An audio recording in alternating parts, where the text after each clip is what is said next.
చంద్రబాబు నాయుడు గారి అధ్యక్షతన రాష్ట్ర మంత్రిమండలి సమావేశం జరిగింది. ఆ సమావేశంలో తీసుకున్న కొన్ని నిర్ణయాలు ముఖ్యమైనవి.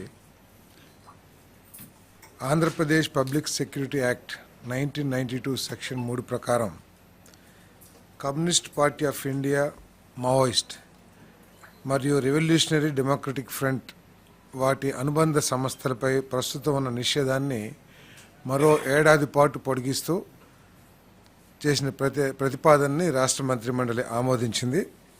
దీనికి కారణం ఏంటంటే వామపక్ష భావజాలాన్ని ప్రచారం చేస్తూ ఘర్షణ వాతావరణాన్ని తెరదీయటం, రాష్ట్ర ప్రభుత్వ కార్యక్రమాలకి వ్యతిరేక ప్రచారం చేయటం, అదేవిధంగా ప్రభుత్వ ప్రైవేట్ ఆస్తులకి నష్టం కలిగించటం, కొన్ని శాంతి భద్రతలకి విఘాతం కలిగించే పరిస్థితులు ఉండటం మూలంగా వీటి మీద ఉన్న ఇప్పటికీ ఉన్న నిషేధాన్ని మరొక సంవత్సరం పొడిగించడం జరిగిందని చెప్పేసి పొడిగిస్తూ నిర్ణయం తీసుకోవడం జరిగిందని చెప్పేసి మనం చేస్తున్నాను. 2, పశుసంవర్ధక శాఖకు సంబంధించి 18/8/2021 తేదీన జారీ చేసిన జీవో నెంబర్ 217 మరియు ఫిషరీస్ డిపార్ట్మెంట్కి సంబంధించిన జీవో 144 డేటెడ్ 8/9/2020 రద్దు కోసం చేసిన ప్రతిపాదనని రాష్ట్ర మంత్రిమండలి ఆమోదించడం జరిగిందని చెప్పేసి మనం చేస్తాను. గత 3 దశాబ్దాలుగా రాష్ట్రంలో ఉన్న ప్రభుత్వ చెరువుల్ని ఫిషర్మెన్ కోఆపరేటివ్ సొసైటీస్కి నామమాత్రపు లీజు మీద ఇచ్చి వారి ఆర్థిక పరిస్థితిని, జీవన ప్రమాణాలని పెంపొందించడమే కాకుండా మత్స్య సంపదని కూడా ఈ ఫిషింగ్లో నిష్ణాతులైన మత్స్యకారులకి అవకాశం కల్పించడం మూలంగా మత్స్య సంపదను కూడా పెంచడం జరుగుద్దనే ఉద్దేశంతో వాళ్ళకి నామాత్రపు లీజు మీద ఇచ్చేవాళ్ళు. కానీ గత ప్రభుత్వం ఈ 2 జీవోలను ఇచ్చి నెల్లూరు జిల్లాలో దాదాపు 25,360 హెక్టార్లలో ఉన్న రిజర్వాయర్స్ కానివ్వండి, చెరువులు కానివ్వండి, వాటిని పబ్లిక్ ఆక్షన్స్కి అనుమతిస్తూ జీవోలు ఇచ్చి ఈ పేద మత్స్యకారులకి తీవ్ర నష్టం చేసిందని చెప్పేసి మనం చేస్తామని నేను. దాని మూలంగా మత్స్యకార సంఘాలు, ప్రజా సంఘాలు కోర్టులకు వెళ్ళటం ఇవన్నీ కూడా జరగడం జరిగింది. మరి కాబట్టి ఇప్పుడు ఆ జీవోలను రద్దు చేసి మళ్ళీ ఫిషర్మెన్ కోఆపరేటివ్ సొసైటీస్కి ఇంతకు ముందున్న విధానం ప్రకారం ఇవ్వటమే కాకుండా ఫిషరీస్ డిపార్ట్మెంట్ని ఒక కాంప్రహెన్సివ్ స్టడీ చేసి ఏ విధంగా మత్స్య సంపదని పెంపొందించాలి. ఎందుకంటే ఇటీవల కొన్ని సందర్భాల్లో మిడిల్ మ్యాన్ వచ్చి లేకపోతే కొంతమంది వ్యాపారస్తులు వచ్చి మత్స్యకారులకి నష్టం కలిగించే విధంగా ఒక ఇల్లీగల్ అగ్రిమెంట్స్ చేసుకుంటూ చెరువుల్ని వాళ్ళు తీసుకుంటున్నారనే విషయం ప్రభుత్వం దృష్టికి వచ్చిన సందర్భంలో ముఖ్యమంత్రి గారు ఫిషరీస్ డిపార్ట్మెంట్ని ఏ విధంగా ఈ చెరువుల ద్వారా మత్స్య సంపదని పెంపొందించడమే కాకుండా నేరుగా మత్స్యకారుల ఆర్థిక పరిస్థితి పెరిగే విధంగా ఏ విధంగా చేయాలి, ఈ మత్స్య సంపదన పెంపుదలలో ఏ విధంగా టెక్నాలజీ వాడాలి, వీటన్నిటి మీద కూడా సమగ్రంగా స్టడీ చేసి ఒక రిపోర్ట్ కూడా నెక్స్ట్ టైం క్యాబినెట్కి ఇవ్వమని చెప్పేసి కూడా చెప్పడం జరిగింది. దీంతో 27 మత్స్యకార సంఘాలు మేలు కల్పించాలని పైన పేర్కొన్న 11 కేసులను పరిష్కరించాలనే సదుద్దేశంతో సంబంధిత జీవోల్ని రద్దు చేయడం జరిగింది. దీని యొక్క ఉద్దేశం ఏంటంటే రాష్ట్రంలో ఉన్న కొన్ని లక్షలాది మంది మత్స్యకారులకి మేలు జరగాలనేది ఈ ప్రభుత్వం యొక్క లక్ష్యం. ఏదైతే వనరులు ఉన్నాయో, జలవనరులు, ప్రభుత్వానికి సంబంధించిన జలవనరులు ఉన్నాయో వాటి ద్వారా ఈ మత్స్యకారుల జీవన ప్రమాణాలు పెంచాలి, అదేవిధంగా మత్స్య సంపద కూడా పెంచాలి అనేది లక్ష్యంగా ఈ జీవోల్ని రద్దు చేయడం జరిగిందని చెప్పేసి మనం చేస్తాను. అంతేకాకుండా నెక్స్ట్, దేశంలో ఫెర్టిలిటీ రేటు తగ్గిపోతుందని చెప్పేసి చాలా స్టడీస్ తెలియజేస్తూ ఉన్నాయి. ప్రపంచంలో స్టడీస్ని కంపేర్ చేస్తే ఆంధ్రప్రదేశ్లో సంతానోత్పత్తి సామర్థ్యం, జాతీయ సంతానోత్పత్తి సామర్థ్యం రేటు 2.1గా ఉంటే ఆంధ్రప్రదేశ్లో అది కేవలం 1.5గా ఉంది. ఇంకా ప్రపంచ దేశాలతో కూడా కంపేర్ చేస్తే ఆంధ్రప్రదేశ్ సంతానోత్పత్తి సామర్థ్యం రేటు చాలా తక్కువగా ఉన్న పరిస్థితుల్లో ఈ డెమోగ్రఫీ మేనేజ్మెంట్ చేయాల్సిన పరిస్థితులు కనపడతా ఉన్నాయి. అంతేకాకుండా ప్రస్తుతం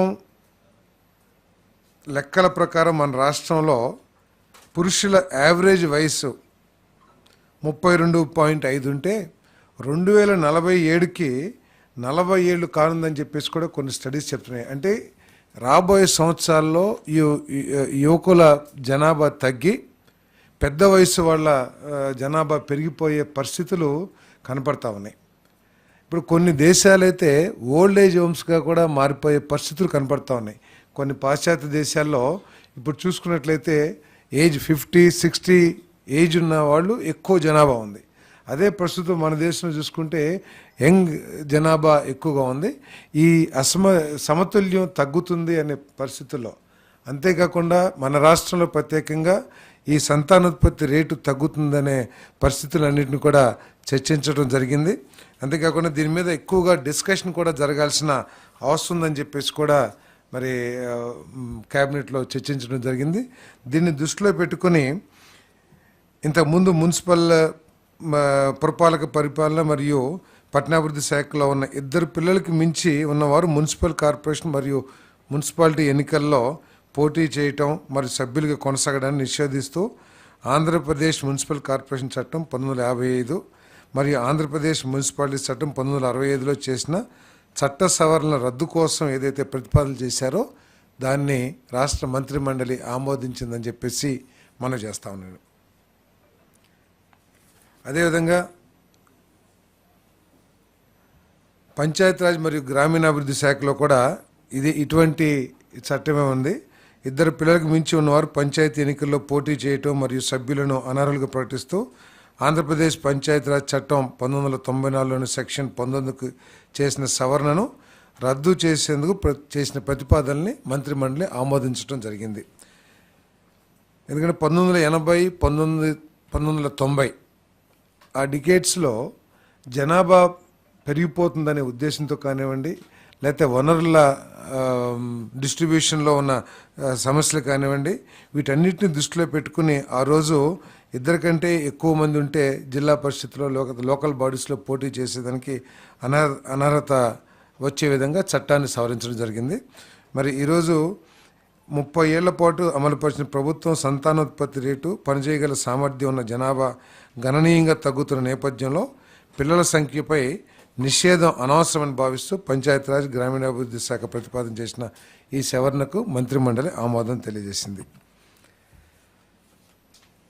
తర్వాత ఫేజ్ 1 కింద నేషనల్ మెడికల్ కమిషన్ నిబంధనలకు అనుగుణంగా విజయనగరం, రాజమహేంద్రవరం, ఏలూరు, మచిలీపట్నం, నంద్యాలలో 150 సీట్లతో నిర్మించిన నూతన వైద్య కళాశాలలకు సంబంధించి గతంలో మంజూరైన పోస్టులకు అదనంగా 380 పోస్టులు భర్తీ చేపట్టాలన్న ప్రతిపాదనను కూడా మంత్రిమండలి ఆమోదించిందని చెప్పేసి తెలియజేస్తాను. ఫేజ్ 2 కింద పాడేరు, మార్కాపూర్, పులివెందుల, ఆదోని మరియు మదనపల్లిలో నిర్మించిన నూతన వైద్య కళాశాలలో 24-25 విద్యా సంవత్సరంకు సంబంధించి 100 సీట్లతో మొదటి సంవత్సరం ఎంబీబీఎస్ కోర్సును ప్రారంభించడానికి అనుమతి కోరుతూ చేసిన ప్రతిపాదన కూడా క్యాబినెట్ ఆమోదించిందని చెప్పేసి మనం చేస్తాను. నేషనల్ మెడికల్ కమిషన్ నూతన నిబంధనల అవసరాలకు అనుగుణంగా నిర్ణయం తీసుకోవడం జరిగింది. ఈ సందర్భంగా గుజరాత్లో ఉన్న పీపీపీ మోడల్ను అధ్యయనం చేయాల్సిందిగా కూడా ముఖ్యమంత్రి గారు సంబంధిత శాఖ అధికారులని, మంత్రి గారిని కూడా ఆదేశించడం జరిగిందని చెప్పేసి మనం చేస్తాను.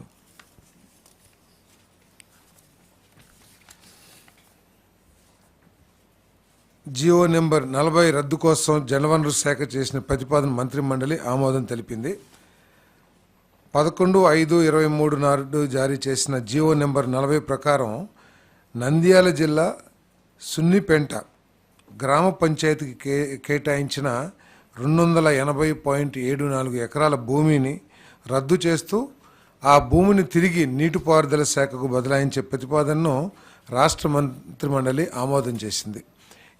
ఈ భూమిని అన్ని చట్టాలని అంటే అటవీ చట్టాలని వాటన్నిటిని కూడా పరుగులో తీసుకుని రాబోయే రోజుల్లో అక్కడ శ్రీశైలం ప్రాంత అభివృద్ధి కోసం చేసిన మాస్టర్ ప్లాన్కి వినియోగించుకోవాలని చెప్పేసి కూడా సూచన చేయటం జరిగింది. ఎందుకంటే ఒక మాస్టర్ ప్లాన్ ఇప్పటికే శ్రీశైలం దేవాలయాన్ని అభివృద్ధి చేయాలనే ఉద్దేశంతో మాస్టర్ ప్లాన్ ఇప్పటికే తయారు చేయడం జరిగింది. దీన్ని ఈ భూమిని కూడా వాడుకొని దాన్ని అభివృద్ధి చేయడం కోసం ఈ నిర్ణయం తీసుకోవడం జరిగిందని చెప్పేసి మనం చేస్తాను. ఇది సున్నిపేట పంచాయతీకి ఇవ్వటం జరిగింది, గ్రామ పంచాయతీకి.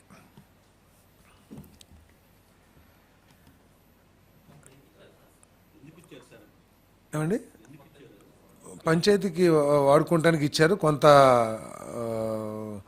డెవలప్మెంట్స్ చేయడానికి దానికి ఇచ్చారు, కానీ దాంట్లో డెవలప్మెంట్స్ ఏం జరగలేదు. దాన్ని గ్రాప్ చేస్తానికి కూడా కొంత ఆలోచన జరిగిందని చెప్పేసి సమాచారం ఉంది. అక్కడ భూమి కూడా ఎందుకంటే ఫారెస్ట్ ఇంకో సైడు వాటర్ ఉంది కాబట్టి ఉన్న భూమిని వినియోగించుకొని శ్రీశైలం దేవస్థాన పరిధిని పెంచడమే కాకుండా బాగా అభివృద్ధి చేయాలి. ఎందుకంటే ఆ దేవస్థానానికి ఉన్న ప్రాసెసింగ్ కానివ్వండి, ప్రజల నమ్మకం కానివ్వండి, ఆ దేవస్థానాన్ని అభివృద్ధి చేయడానికి వినియోగించుకోవాలని చెప్పేసి నిర్ణయం తీసుకున్నది. మరి 2014-19 మరియు 2019-24 మధ్య ఎక్సైజ్ పాలసీలు మరియు వే ఫార్వర్డ్ మదింపు కోసం మంత్రిమండలిలో చర్చ జరిగింది.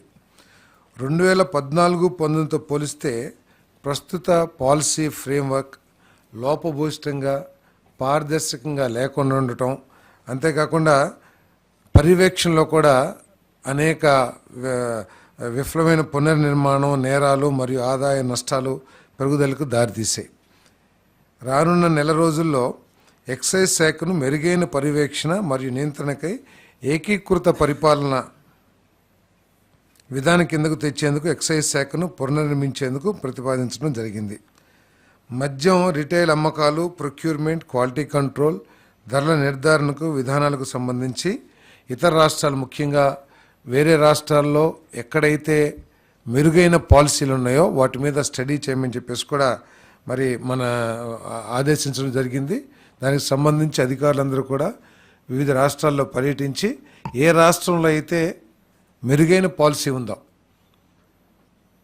ఆ పాలసీని అడాప్ట్ చేయాలని చెప్పేసి కూడా ఆలోచన చేయడం జరిగింది. అంతేకాకుండా గత ప్రభుత్వం చేసిన సరఫరా చేసిన బ్రాండ్స్ కానివ్వండి, వాటన్నిటి మూలంగా ప్రజల ఆరోగ్యం దెబ్బతిందని, అదే లివరు, కిడ్నీస్ ఇవన్నీ కూడా దెబ్బతినాయి అని చెప్పేసి కొన్ని సర్వేస్ కానివ్వండి, మరి కొన్ని స్టడీస్ కానివ్వండి చాలా క్లియర్గా తెలియజేస్తూ ఉన్నాయి. దాన్ని దృష్టిలో పెట్టుకొని క్వాలిటీ మీద ప్రత్యేక పర్యవేక్షణ ఉండే విధంగా దేశంలో ఉన్న మెరుగైన బ్రాండ్స్ అన్నీ కూడా, ఎందుకంటే ఆరోగ్యానికి అత్యంత ప్రాధాన్యతనిచ్చి అన్ని టెస్టులు కూడా కండక్ట్ చేసి మెరుగైన బ్రాండ్స్ని తీసుకురావాలని చెప్పేసి సూచించడం జరిగింది. మరి సెప్టెంబర్ 5, 24 నాటికి ఆమోదం ప్రక్రియను పూర్తి చేసి 1 అక్టోబర్ 2024 నుండి కొత్త మద్యం విధానం అమల్లోకి వస్తుందని చెప్పేసి మనం చేస్తాను. కొత్తగా అమల్లోకి రానున్న నూతన మద్యం విధానంలో రాష్ట్రంలోకి అక్రమ మద్యం రవాణా, గంజాయి, నాన్ డ్యూటీ పెయిడ్ మద్యం ప్రవేశించకుండా కట్టుదిట్టమైన చర్యలు తీసుకోవడం జరుగుతుంది. అంతేకాక అల్పాదాయ వర్గాల వారికి అందుబాటు ధరలకు నాణ్యమైన మద్యాన్ని అందుబాటులో ఉండేందుకు అవకాశం కలిగించే విధంగా పాలసీ ఉండబోతుందని చెప్పేసి కూడా మనం చేస్తాను. మరి అదేవిధంగా గత ప్రభుత్వం ఫెయిల్యూర్ మూలంగా గత ప్రభుత్వం అనుసరించిన మరి లోపభూయిష్టమైన ఎక్సైజ్ పాలసీ మూలంగా ఐఎంఎఫ్ఎల్ మద్యం అమ్మకాలు 232 లక్షల కేసులకు, బీరు అమ్మకాలు 436 లక్షల కేసులకు పడిపోవడంతో రాష్ట్ర ప్రభుత్వానికి 2019-24లో మధ్యన 18,860 కోట్ల నష్టం వాటిల్లింది. అంటే కేసెస్ తగ్గినాయి కాదు, ఇక్కడ ఏంటంటే ఇతర రాష్ట్రాల నుంచి మద్యం మన రాష్ట్రంలోకి రావటం మూలంగా, ఎందుకంటే సరైన బ్రాండ్లు కానివ్వండి లేదా అత్యధిక రేట్లకి ఒకప్పుడు 60 రూపాయలు 70 రూపాయలు ఉన్న చీప్ లిక్కర్ని ఈ 2019-24 మధ్యలో 120 నుంచి 200 రూపాయలకి అమ్మటం మూలంగా బయట నుంచి పక్కన మన బార్డర్ స్టేట్స్ ఏదైతే ఉన్నాయో తెలంగాణ కానివ్వండి, లేకపోతే కర్ణాటక కానివ్వండి, తమిళనాడు కానివ్వండి, అక్కడి నుంచి ఎక్కువగా నాన్ డ్యూటీ పెయిడ్ లిక్కర్ అవన్నీ రావటం మూలంగా మనకు దాదాపు 18,860 కోట్లు నష్టం వాటిల్దని చెప్పేసి మనం చేస్తాను.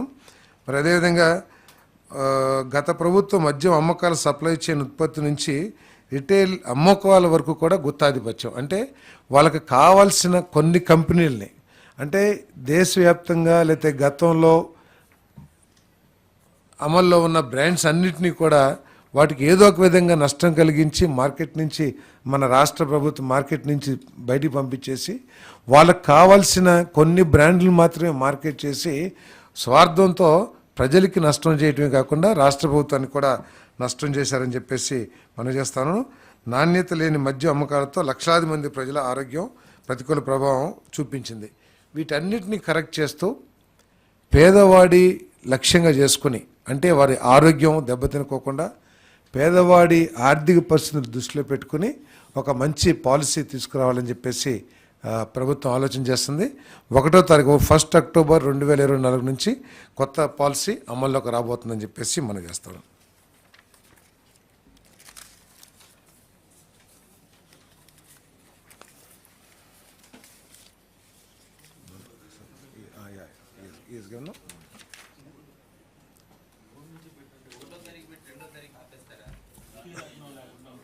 ఎంతేంటారా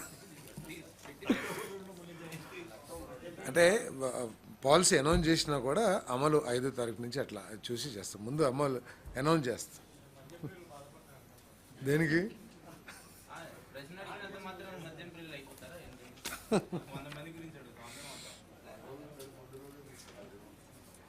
ఇప్పుడు ల్యాండ్స్కి సంబంధించి మీ అందరు చూస్తూనే ఉన్నారు. 22A ఫ్రీ ల్యాండ్స్ చేసేసి ఏ విధంగా గత ప్రభుత్వం ప్రభుత్వంలో పెద్దలు కానివ్వండి, లేకపోతే చాలామంది దళారులు కానివ్వండి, ఏ విధంగా ఈ భూముల్ని దోచేయటానికి ప్రయత్నం చేశారో మనం కూడా చూసి ఉన్నాం. ఇప్పటికే 22.95 కోట్ల రూపాయల ఖర్చుతో 21.86 లక్షల భూ హక్కు సర్వే పత్రాల స్థానంలో ప్రభుత్వం ముద్ర, అంటే ఇంతకుముందు జగన్మోహన్ రెడ్డి గారి ఫోటో పిచ్చితో కానివ్వండి, ఏదైనా కానివ్వండి, ఆయన ఆస్తి అన్నట్లు ఆయన ఫోటో వేసి ఏదైతే ఇచ్చారో వాటిని రీప్లేస్ చేస్తూ ప్రభుత్వ ముద్ర, అదేవిధంగా QR కోడ్తో కూడిన కొత్త పట్టాదారు పాస్ పుస్తకాలు అందజేయాలని చెప్పేసి కేబినెట్ నిర్ణయం తీసుకుంది. రెవెన్యూ శాఖకు సంబంధించి 22A నిషేధ జాబితాకు సంబంధించి ఫిర్యాదు సంఖ్యలో పెరుగుతున్న నేపథ్యంలో త్వరలోనే రెవెన్యూ గ్రామ సభలు నిర్వహించాలని ముఖ్యమంత్రి కేబినెట్కు సూచించారు. రాబోయే 3 నెలల కాలంలో గ్రామ సభలు అయ్యేంత వరకు, ఎందుకంటే రెవెన్యూ రికార్డ్స్లో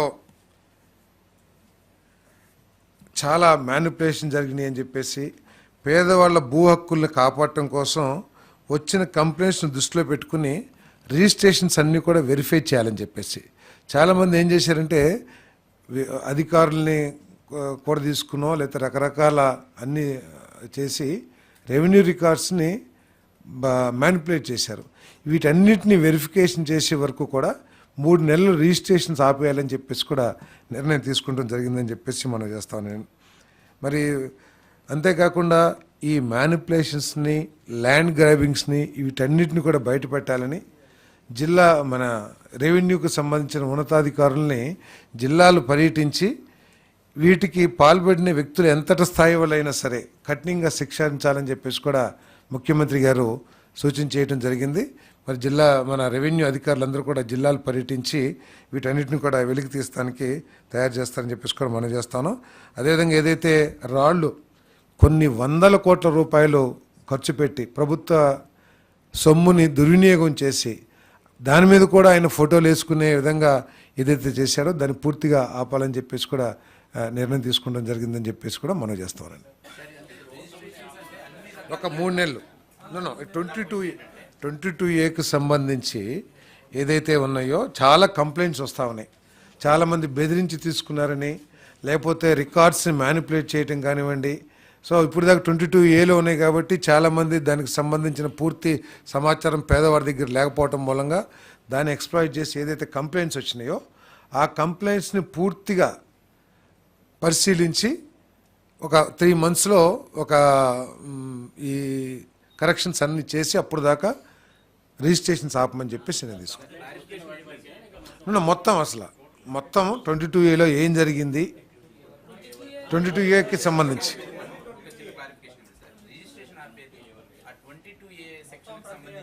22A ఏదైతే అసైన్మెంట్ భూములు ఉన్నాయో ఫ్రీ హోల్డ్స్గా మార్చేసి 13 lakhs acres దాకా ఉన్నాయి మొత్తం. సో వాటన్నిటి మీద ఒక సమగ్ర రిపోర్ట్ తయారు చేసి, ఎందుకంటే దీంట్లో పేదల్ని బెదిరించి లాక్కున్నారు, లేకపోతే రెవెన్యూ రికార్డ్స్ని తారుమారు చేసి వాటిని చేజిక్కించుకున్నారు, భూ కబ్జాలు చేశారు, రకరకాల కంప్లైంట్స్, వీటన్నిటిని కూడా ఒక 3 monthsలో స్టడీ చేసి దాని మీద సమగ్రంగా ఎంక్వైరీ చేసి అప్పటి వరకు ఈ రిజిస్ట్రేషన్స్ ఆపడం జరుగుతుంది. ఏదండి ఏం చేసి ఉంటే సో వాటి మీద తప్పకుండా ఎంక్వైరీ చేస్తారు. ఎవరైనా వాళ్ళు వచ్చి ఓనర్స్ కంప్లైంట్ చేసి మమ్మల్ని బెదిరించి తీసుకున్నారు, దాని మీద కూడా చట్టపరంగా ఎటువంటి చర్యలు తీసుకోవాలో తీసుకుంటారు. 25,000 ఎకరాలు జరిగింది ఇప్పటిదాకా రిజిస్ట్రేషన్ జరిగినాయి. సో ఫర్దర్గా కూడా ఇది జరగకోకుండా ఇవన్నీ కూడా ఎంక్వైరీ చేస్తాం.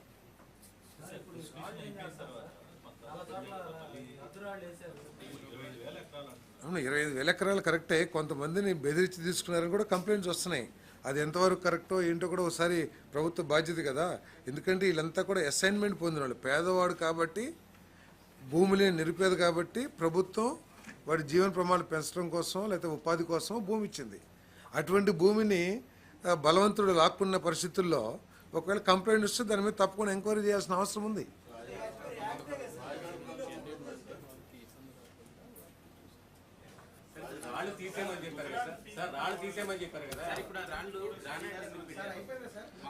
అంటే ఖాళీగా ఉన్న రాళ్ళ మీద తీసేస్తారని అంటారు. ఖాళీగా ఇంకా పెగ్గింగ్ చేయని రాళ్ళు ఉన్నాయి కదా, వాటిల్ని వాడరని చెప్తారు.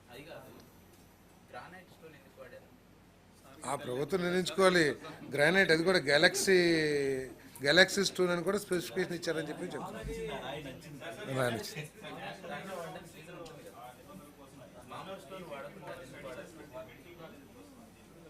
మెడికల్ కాలేజ్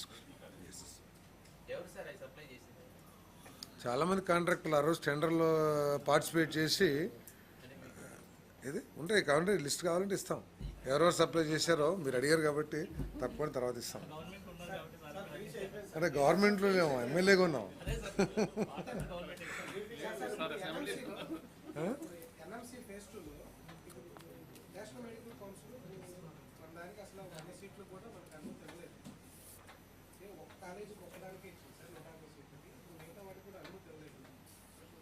అదే సెకండ్ ఫేజ్లో ఉన్న కాలేజెస్ని మన గుజరాత్లో ఉన్న ఏదైతే పీపీపీ మోడల్ ఉన్నాయో దాన్ని స్టడీ చేసి ఏ విధంగా చేయాలని నెక్స్ట్ క్యాబినెట్కి తీసుకురావడం జరుగుతుంది. అవును అవును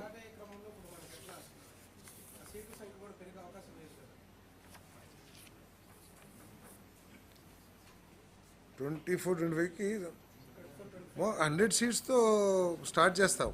24-25లో ఇచ్చిన వాటిలో 24-25కి స్టార్ట్ చేస్తాం.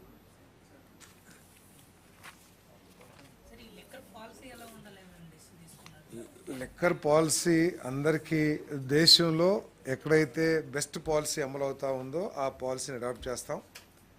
ప్రజల ఆరోగ్యం అత్యంత ముఖ్యం, క్వాలిటీ ముఖ్యం, ప్రజలు ఆమోదించిన బ్రాండ్స్ని ఈ రాష్ట్రంలోకి తీసుకురావాలనేది ముఖ్యం.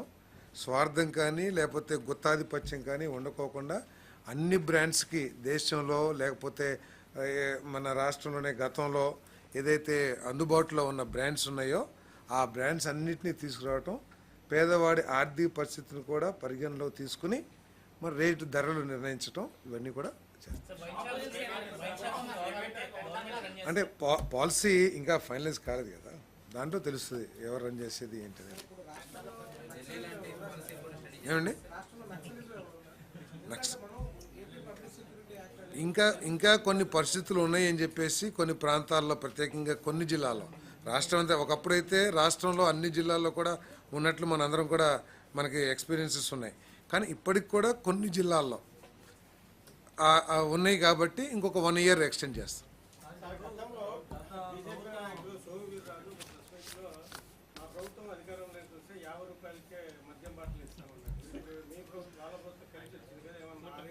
అదే దాంట్లో పాలసీలు డిసైడ్ చేస్తాం. అంటే బ్రాండ్ని బట్టి ఇప్పుడు 60 రూపాయలు 70 రూపాయలు 2014-19లో ఉన్నాయి. Now we are in 24-25. ఈ లోపల ధరలు పెరుగుంటాయి. వీటన్నిటిని దృష్టిలో పెట్టుకుని పాలసీలో రేట్లు కానివ్వండి, అది ప్రైవేట్ షాప్స్ నుంచా లేకపోతే గవర్నమెంట్ షాప్స్ నుంచా పాలసీ అంతా కూడా అమలు చేస్తాం. బట్ మా ఉద్దేశం ఏంటంటే ఏదైతే ఆరోగ్యానికి కూడా హానికరంగా తయారైన మద్యం బ్రాండ్స్ని ఈ రాష్ట్రంలో కొనసాగించకూడదు. ఏ బ్రాండ్ వచ్చినా కూడా ఆ క్వాలిటీని అన్ని విధాలా కూడా అందుబాటులో ఉన్న అన్ని టెస్టింగ్ మెథడ్స్ని వాడి దాని క్వాలిటీని మాత్రం ఎన్ష్యూర్ చేసుకోవాలి. ఎందుకంటే ప్రజల ఆరోగ్యానికి చేయకూడదు.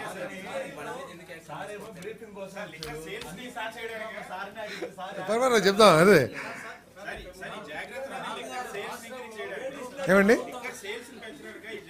లిక్కర్ సేల్స్ పెంచడం కాదు, ఇల్లీగల్ లిక్కర్ కానివ్వండి, లేదా ఇతర రాష్ట్రాల నుంచి తీసుకొచ్చేసి ఇక్కడ అమ్ముకుంటాం కానివ్వండి, లేకపోతే పేదవాళ్ళని దోచేసే విధంగా కానివ్వండి, ఇవన్నీ వండుకోకుండా పాలసీ. ఇప్పుడు 200 రూపాయలు ఏ విధంగా లాస్ అయ్యాం మనం? ఇతర రాష్ట్రాల నుంచి మద్యం ఈ రాష్ట్రంలో అమ్ముకుంటాం మూలంగా మన రాష్ట్రంలో చేయాల్సిన వ్యాపారం ఇతర రాష్ట్రాలకు సంబంధించిన మందుతో వ్యాపారం జరిగింది కాబట్టి నష్టపోయాం మనం.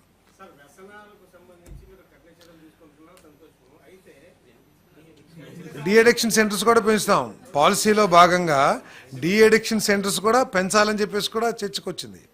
తప్పకుండా డీ అడిక్షన్ సెంటర్స్ పెంచుతాం. మద్యం అమ్మకాలని పెంచాలనేది లక్ష్యం కాదు.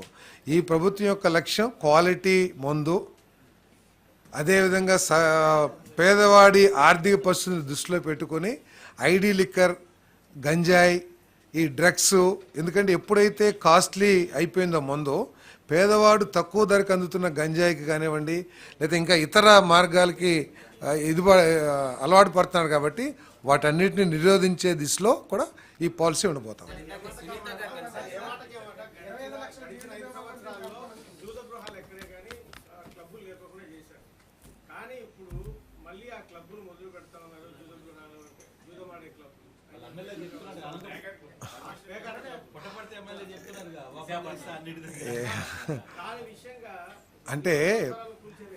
అంటే కొన్ని కోర్టు ఉత్తర్వులు కూడా ఉన్నాయి క్లబ్స్ని ఓపెన్ చేయమని చెప్పేసి.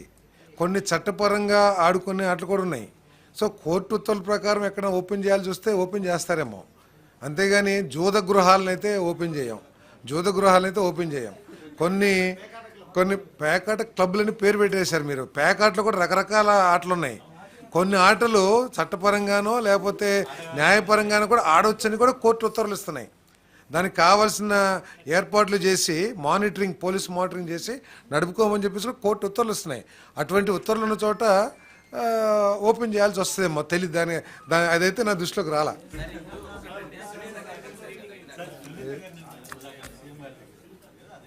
ఏ సునీత గారు పట్టాల్సి వైఎస్ సునీత గారా? సారీ, నేను చూడలేదు, నాకు తెలియదు. ఇంకా ఉంటుందా? నాకు తెలిసి సంబంధిత శాఖ అధికారులు చెప్తారు, ఉన్నదే లేనిది. నా దగ్గర అయితే స్టాక్ డీటెయిల్స్ అయితే లేవు.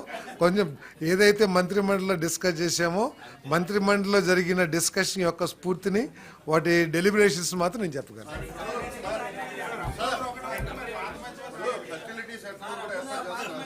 ఏమండి, దాని గురించి చర్చించేలా, కానీ ఫెర్టిలిటీ రేటు తగ్గిపోతుంది అనేది మాత్రం అర్థం చేసుకోవాల్సిన విషయం. ఇదేదో దాచుకోవాల్సిన విషయం కాదు. ఇది రాష్ట్ర భవిష్యత్తుకి దేశ భవిష్యత్తు సంబంధించి డిస్కస్ చేయాలి, డిబేట్ చేసి ఎందుకు ఫెర్టిలిటీ రేట్ తగ్గిపోతుంది compare to China, other countries also మన రాష్ట్రంలో తక్కువ ఉంది. సో రాబోయే రోజుల్లో ఇది ఒక డెమోగ్రఫిక్ ఇంబ్యాలెన్స్ కూడా దారితీసే అవకాశం ఉంది. కాబట్టి స్టడీ చేయమంటున్నాం. ఏదండి వాళ్ళు ఎన్నికల్లో తప్పకుండా దాని ఎంతో హెల్త్ పాయింట్ ఆఫ్ వ్యూలో కూడా దాన్ని స్టడీ చేయాల్సిన అవసరం ఉంది. మన కల్చర్ కానివ్వండి, లేకపోతే మన ఫ్యామిలీ సిస్టమ్స్ కానివ్వండి, వీటన్నిటిని కూడా మనం డీటెయిల్గా డిస్కస్ చేయాల్సిన అవసరం ఉంది. ఎందుకంటే ఈరోజు మన స్ట్రెంగ్త్ ఏంటి?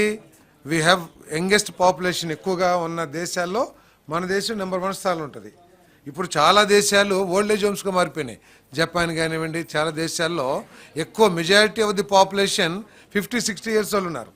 మన దగ్గర majority of population 25 to 40 years వాళ్ళు ఉన్నారు. కాబట్టి ఇది డెమోగ్రఫిక్ ఇంబ్యాలెన్స్కి స్టడీస్ చెప్తున్నాయి, సో సర్వేస్ చెప్తున్నాయి. కాబట్టి దీని గురించి ఒక ఆలోచన చేయాలి. దాంట్లో భాగంగా మేము ఈ చట్టాలను రద్దు చేసాం.